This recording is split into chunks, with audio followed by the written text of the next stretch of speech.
नमस्ते बच्चों, DAV MOIL public school e learning class में आपका स्वागत है। मैं आपकी हिंदी विषय अध्यापिका अंजलि राघुर्ते। बच्चों, आज हम हमारी कक्षा पहली की भाषा माधुरी का पाठ 8 जादूगर का जादू पढ़ने जा रहे हैं।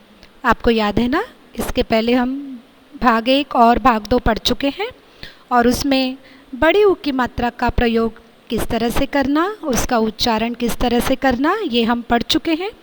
आइए, आज बारी है कार्यकलाप की। इस पाठ के अंतर्गत मैं आपको कुछ कार्यकलाप दे रही हूँ। उससे पहले सबसे पहले देख लो कि सही गलत की पहचान कैसे की जाती है। कुछ शब्द आपको दूंगी, उसमें से सही कौन सा है, गलत कौन सा है, मैं ये भी आपको समझा कर दूंगी। आप इस बात का ध्यान रखना कि ये सारे शब्द आपने अपनी कॉपी में लिख लेने हैं। पहला है भालू और भालू।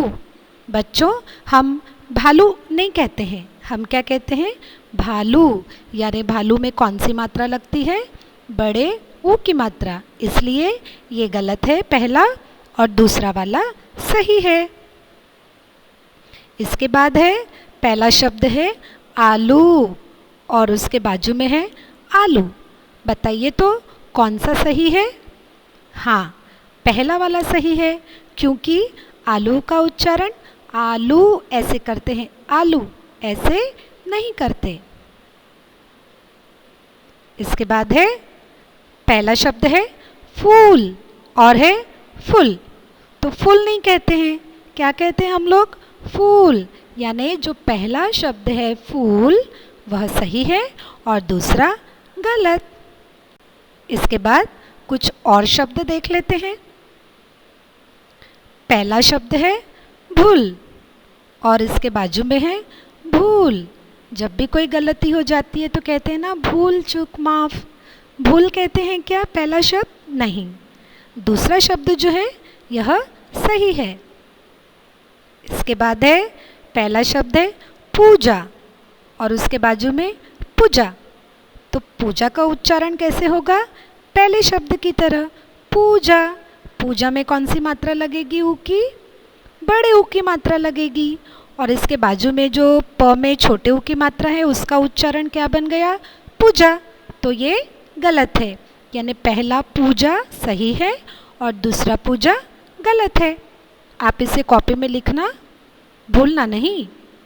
अब देखो, पहला शब्द है चूहा और दूसरा है चूहा। आप तो अच्छे से जानते हैं कि उच्चारण कौन सा सही है? दूसरा वाला, यानी चूहा। और पहला चूहा ये क्या है? गलत है।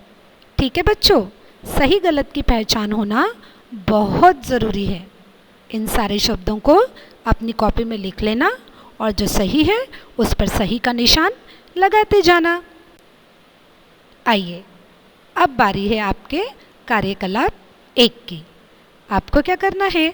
इस घेरे में कुछ छोटी ऊ की मात्रा के शब्द दिए हैं और बड़ी ऊ की मात्रा के भी शब्द दिए हैं।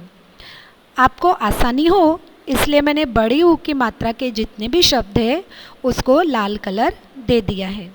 आपने भी घर में इस तरह से घेरा बनाना है, उसमें काले और लाल जो अक्षर हैं उन सबको लिखना है।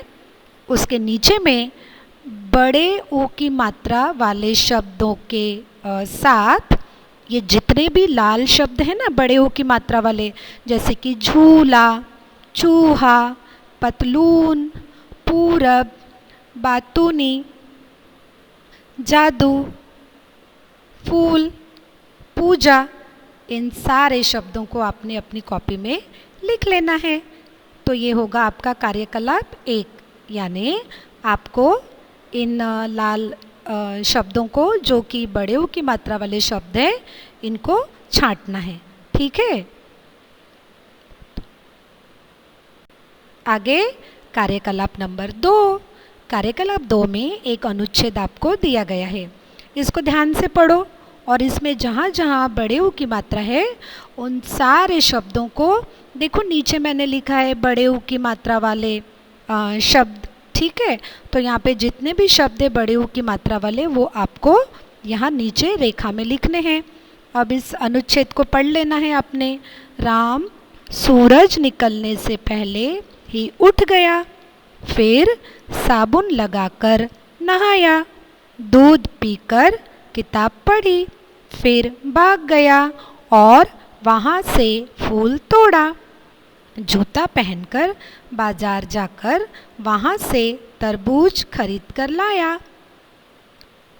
अब सूरज डूब गया। जहाँ जहाँ पर बड़ी ऊ की मात्रा लगी है उन सारे शब्दों को छांटकर नीचे दी गई रेखा में आपने लिखने हैं।